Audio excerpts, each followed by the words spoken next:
朋友们，大家好，今天是2024年7月26日，法国巴黎夏季奥运会今天开幕了。从开幕式的画面来看，这次呢可能是一次史上比较节俭的一次奥运会。奥运会它的主办方打着环保的口号，其实呢到处在降低成本，说来说去就是穷，没有钱。应该是史上的第一次露天举行的开幕式。这次呢是沿着巴黎的塞纳河，用86艘船只搭乘这些大约200个代表团的这些成员。86艘船，200个代表团，大家用数学的数字去计算一下，也就是说每艘船至少平均要搭2个代表团的人。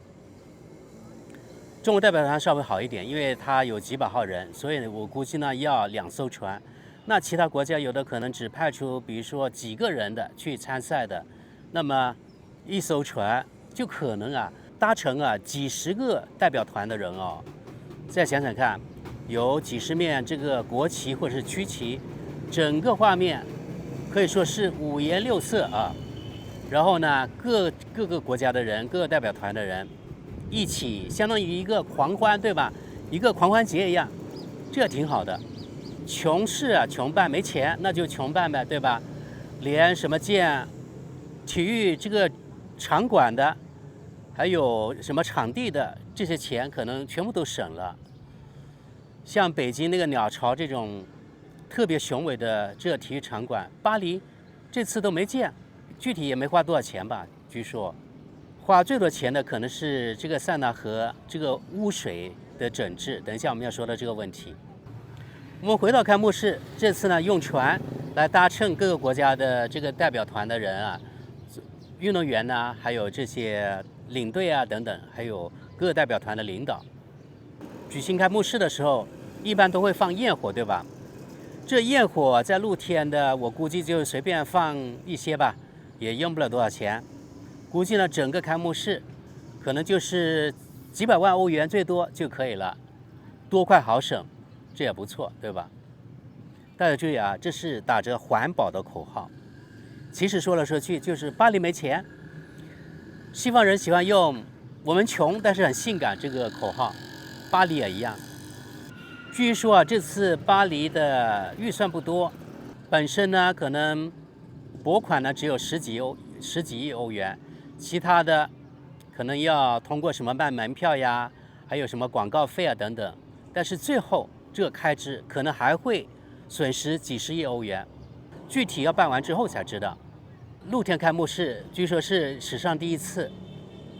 露天那肯定与天气有很大关系，对吧？可是今天的巴黎天公不作美，因为在开幕式的时候整个巴黎下雨，所以从画面看，很多人打着雨伞，穿着雨衣，有的是2个人呢躲在一把小小的伞下面避雨。大家想想看，这个雨水打在人的脸上，打在人的身上，至少有不少的不少的开幕式的表演者，他们特别是女生要化妆，对不对？那化了几小时的妆，这雨一淋，特别是女士，她们一张脸本来很漂亮的，就变成一张鬼脸了。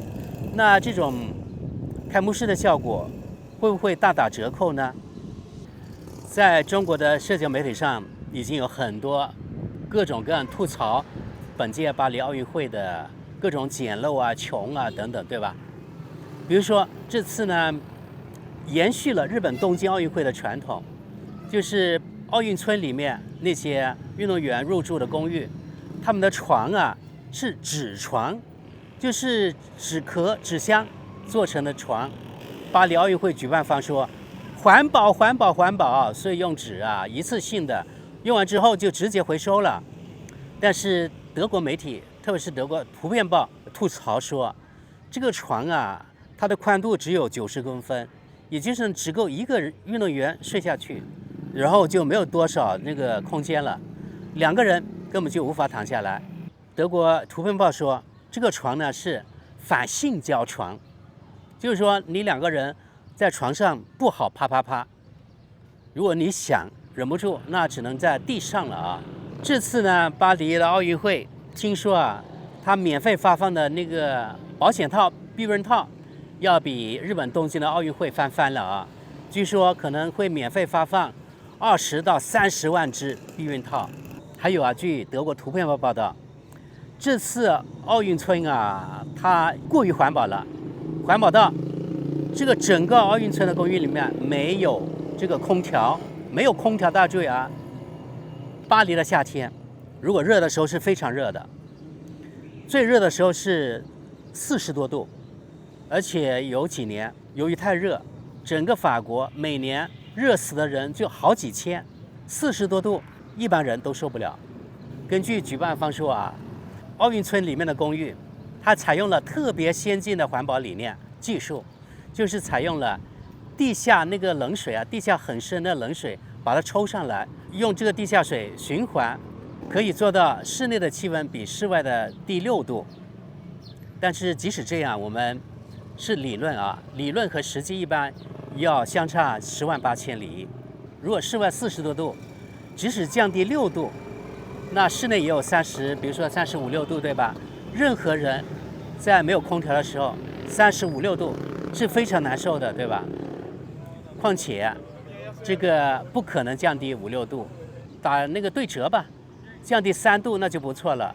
如果是室外42度，那室内有39度，任何人39度能待下去吗？在房间里面，对吧？加上那个床又特别简陋，那个床垫也不好，然后呢又没有空调，又加上很热，那更休息不好了，对吧？到时肯定会非常影响临场发挥。好，德国图片报呢，甚至呢爆料，有中国运动员、中国代表队直接搬自己啊从中国或是从巴黎买的那个床垫，新床垫，搬到这个公寓里面去。另外呢，因为没有空调，所以奥委会啊，就巴黎主办方嘛，他特别批准了有些国家申请啊，我们想那个里面自己安装空调，自己出钱，巴黎主办方同意了。所以呢，网上呢有社交媒体纷纷呢有人贴出了一些视频，就是有些代表团的，比如说有什么澳大利亚的、美国的、中国香港的代表团，自己呢把这个移动式这个空调把它搬到自己运动员入住的房间里面，这非常搞笑，对吧？我估计呢，中国大陆的代表团的运动员也一样，肯定的啊，不可能，没有空调的情况下，如果是太热的话，自己的运动员休息不好，非常影响自己的运动员拿奖牌呀。所以朋友们啊，来到欧洲之后，来到法国，来到巴黎之后，大家知道什么是所谓的西方发达国家。西方发达国家就是连空调都没有，没有钱安装，就是一个穷。找的理由特别的那个响亮啊，就是环保。说来说去还真的是不要脸啊！估计大家也看到图片了啊，就是巴黎这个奥运村里面的房间，它出了2张小小的单人床，对吧？而且是纸的啊，就是一个简易的一个架子，你可以放一些衣物上面，对吧？连电视都没有，可能有 WiFi 可以上网。然后呢，标配的是什么？为了降温，标配是一台小小的立式电扇。前面说了没有空调，所以呢，现在越来越多的代表团自己呢，可能在那个巴黎当地买，或者有的人从自己国家带过去，空运过去，这种便携式的或者移动的那种空调，真的是太搞笑了，我觉得哈。刚才说到住了啊，我们现在在说吃，也是德国图片报报道啊，还专门提到了中国代表团。为什么专门提到呢？因为我们中国啊是民以食为天，对吧？吃饭是最重要的。但是，巴黎这奥运会，这奥运村里面的伙食啊可不怎么样。为什么呢？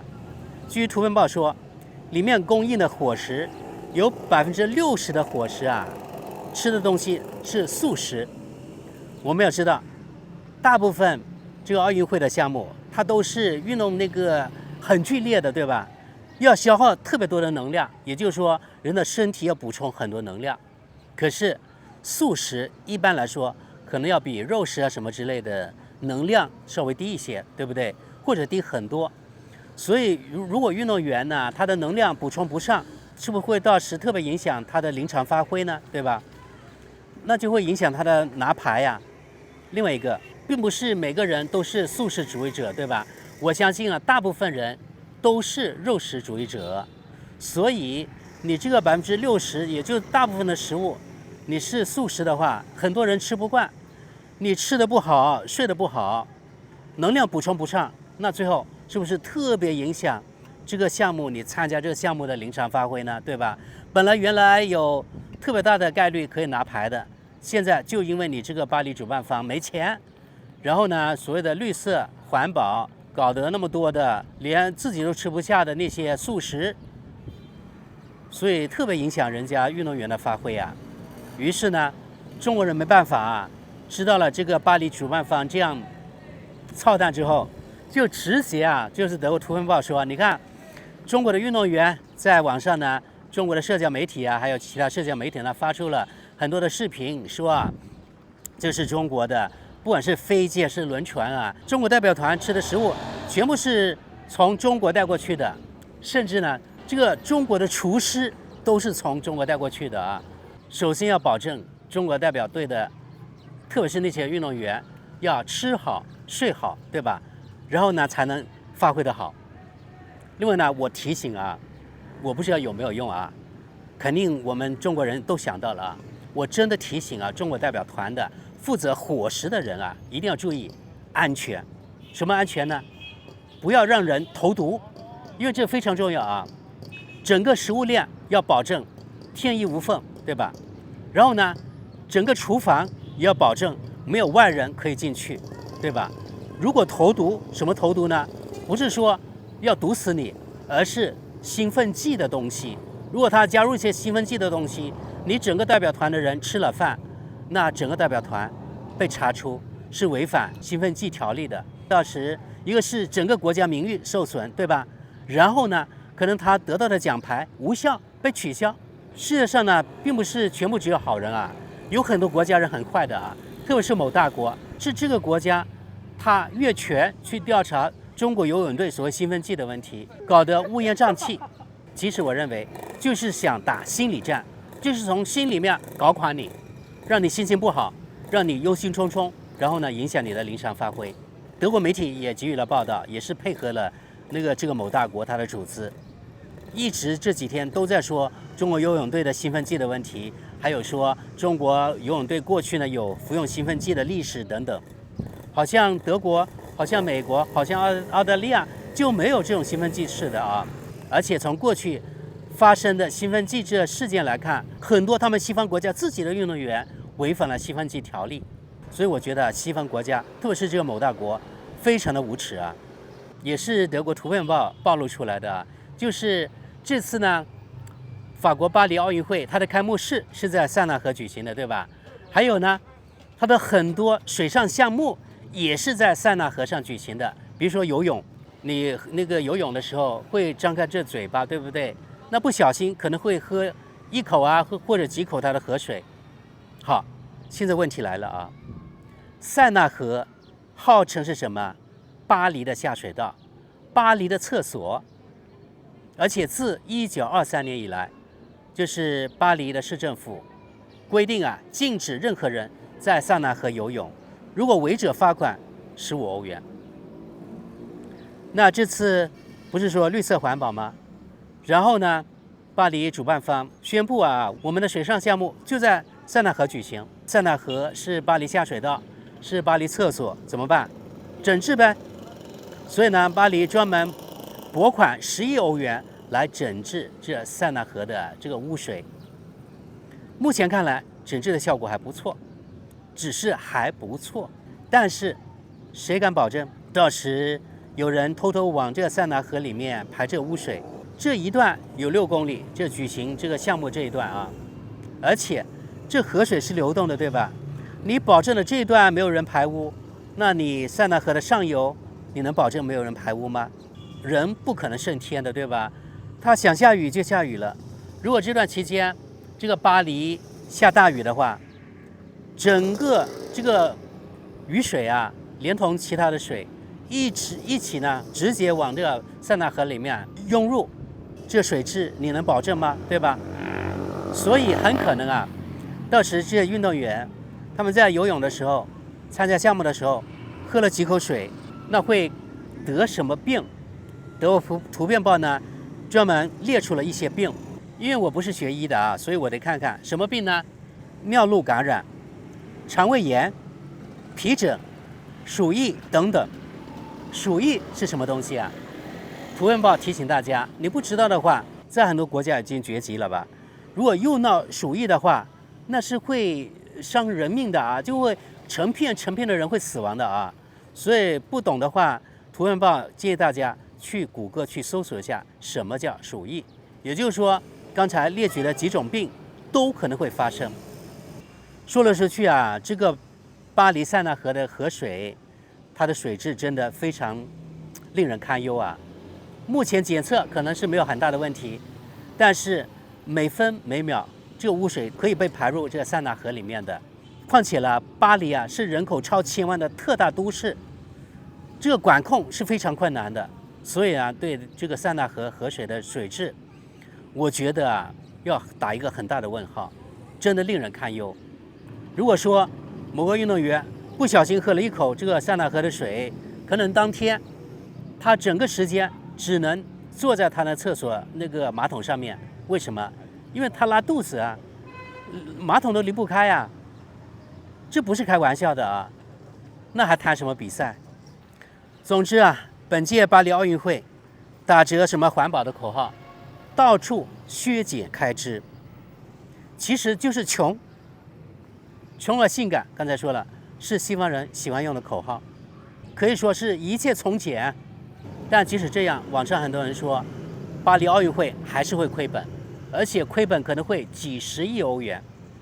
另外，说到巴黎奥运会，我们一般来说啊，都会与2008北京奥运会还有2022北京冬奥会来作为对比，因为北京奥运会不管是夏季还是冬季奥运会，都是奥运会主办的天花板，真的，这规模太高了，太完美了。不管是开幕式，还是组织，还是后勤工作，都做得可以说是天衣无缝。光是那开幕式，谁能够超越？目前为止，没有超越的可能性。这个本届巴黎奥运会，它就是个露天的狂欢节，对吧？超越得了吗？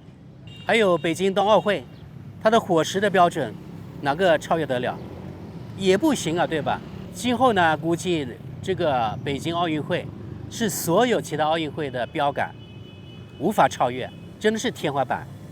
还有呢，这个巴黎奥运会也延续了这个东京奥运会一个非常不好的所谓的传统，就是西方带入的政治介入体育，真的是这样。比如说，有的国家被排除在奥运会之外，已经好几届了。俄罗斯就被排除在外，这次也一样。作为我个人啊，我是特别反对这个政治介入体育的，因为这些体育运动员，他们辛辛苦苦了备战了好几年，他们是一个小小的运动员，怎么能左右整个世界的政治局势呢？对吧？他们这些人是完全无辜的，所以我觉得，因为这个，你这个什么地缘政治也好，或者是国际政治也好，而影响运动员他们参赛，我就觉得非常的无耻。朋友们，我不知道你们怎么想，反正我是完全反对的啊。另外，说到开幕式，不得不吐槽一下本次巴黎夏季奥运会开幕式上的表演，各种妖魔鬼怪，突破了正常公民社会的底线。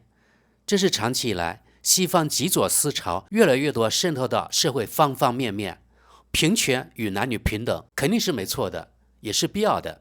但是在这么严肃的奥运场合，没有考虑全世界80亿人的文化不同，打着多元的幌子，而强行塞入西方左派的一些思潮，我觉得这非常的无耻。另外，全球直播屏幕前还有很多未成年人呢，这么多我称之为下作的东西，被堂而皇之的露骨的展现出来，是否有毒害未成年人心灵的危险呢？有没有考虑到尊重除了西方文化之外的其他国家及民族的文化呢？作为性少数群体中的一员，说实话，我都无法接受其中的画面，我觉得这太夸张、太离谱了。如果在同志骄傲节上表演此类节目，一点问题都没有。但是这是在奥运会的开幕式上啊，我的天！表演给全世界80亿人民看，这绝对不合适。而且这与体育有半毛钱关系吗？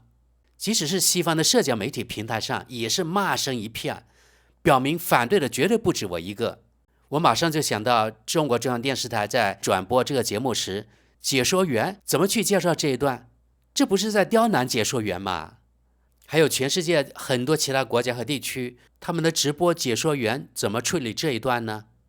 好的，朋友们，今天就是跟大家吐槽一下法国巴黎夏季奥运会他们的主办穷，然后呢各种各样的吐槽点，好吧，朋友们。虽然这次巴黎运动会非常的从简，打着什么环保的旗号，各种条件都比较简陋。我希望，也但愿呢，中国的运动员能够发挥得更好，能够夺得预计的金牌，或者能够超常发挥，夺得更多的金牌，取得更好的成绩。不过，如果努力了，成绩不如预期，我觉得也没有什么特别多的遗憾，因为我觉得重在参与，这是最重要的。也是奥运精神啊！好了，朋友们，那今天的节目咱们就到这里，非常感谢大家，我们下期见。